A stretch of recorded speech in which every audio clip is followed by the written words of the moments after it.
La revocación de la sentencia de Diego Vera, responsable de la muerte del relator deportivo Javier Muñoz por conducir en estado de ebriedad, provocó el emplazamiento de la Fundación Emilia al Senado para que dé respuestas a la problemática.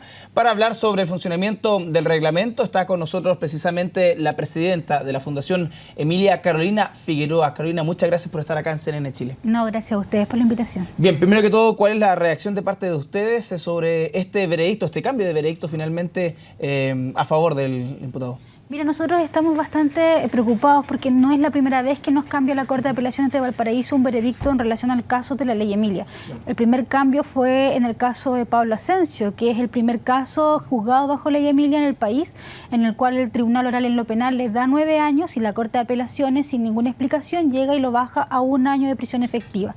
Ahí sonaron todas nuestras alarmas y dijimos, bueno, aquí no se está cumpliendo tampoco el año de prisión efectiva de fuga, pero dijimos, bueno, puede haber sido alguna particularidad de esta Corte de Apelaciones, y en el proceso que se reapeló, se vio la causa, nos pasa entonces la siguiente sentencia, que es la de Javier Muñoz y, bueno, Diego Vera, que es lo que pasó hace 2 semanas atrás. Resulta extraño que, claro, se había anunciado de que finalmente la ley Emilia iba a ser de que las condenas o las sanciones iban a ser más duras, pero en el camino finalmente se pueden modificar esto.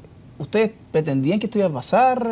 ¿Cuál es la interrogante? Mira, hay que pensar que la ley Emilia fue un proceso que duró 3 proyectos de ley. Nuestro primer proyecto de ley partía 5 años y 1 día, que es la única pena efectiva en Chile. O sea, todas las penas menos de 5 años y 1 día no son efectivas en Chile.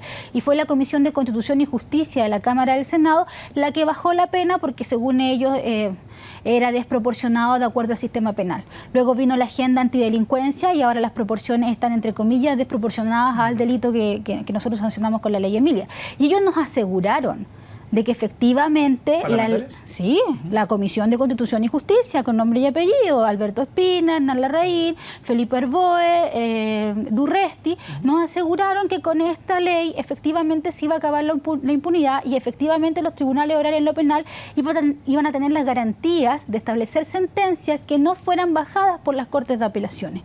Y eso no está sucediendo. Y eso en realidad nos preocupa. Entonces, de esta forma decidimos volver al Senado, porque si ellos fueron los que establecieron la legislación, entonces ellos tendrán que resolver el problema. Justamente esta semana ustedes fueron al Senado para tratar de juntarse finalmente con los parlamentarios. ¿Hubo alguna respuesta? Mira, con el único que hemos tenido una reunión formal en la cual participaron también la familia de las víctimas, de Pablo y de Javier Muñoz, y también de Gladys, fue su hija Natalie Peña, fue con Hernán Larraín. El senador Larraín está dispuesto a revisar específicamente el párrafo que tiene que ver con la fuga y también revisar el articulado de la ley Emilia. Pedimos reunión con Alberto Espina, nos va a recibir este martes, y Felipe Herboe también nos va a recibir el martes. Y también tuvimos reuniones con algunos diputados. Esto es volver nuevamente a foja, entre comillas, cero. Vamos a tener que hacer todo el trabajo legislativo nuevamente y convencerlos nuevamente de que efectivamente esto es un delito que está tipificado ya por una ley, pero que esta ley tiene que cumplirse y tiene que ser efectiva. En ese sentido, son casi 3 años de esta aplicación de ley. ¿Creen que ha sido todo, se ha tirado el tacho de la basura prácticamente?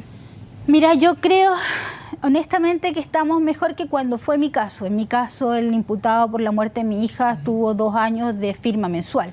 En esta oportunidad por lo menos aseguramos 1 año, que son los años de conducción en estado de ebriedad, pero efectivamente falta mucho por mejorar. O sea, la fuga sigue quedando impune en una gran cantidad de casos.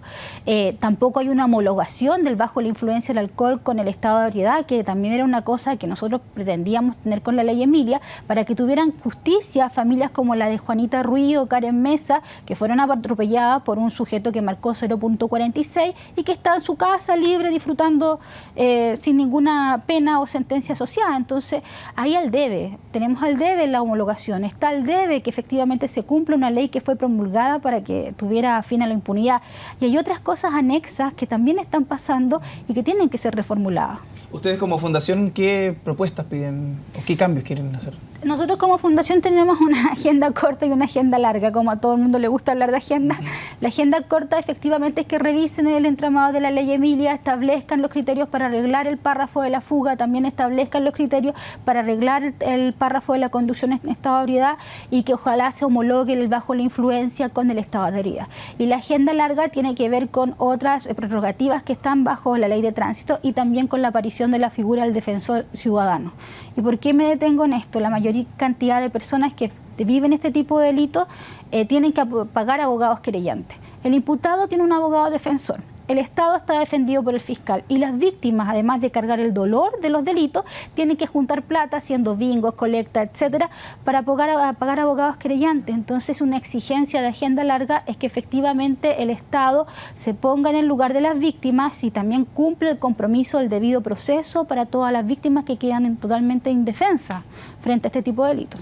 Bueno, fin de semana largo también significa que el gobierno siempre actúa en el sentido de dar un anuncio de ser precavidos, de tener cuidado a la hora de viajar justamente a distintos lugares de nuestro país. Y en ese sentido, ¿ustedes se han comunicado con el gobierno? ¿Han tratado de reunirse con ellos, pedir algo a cambio?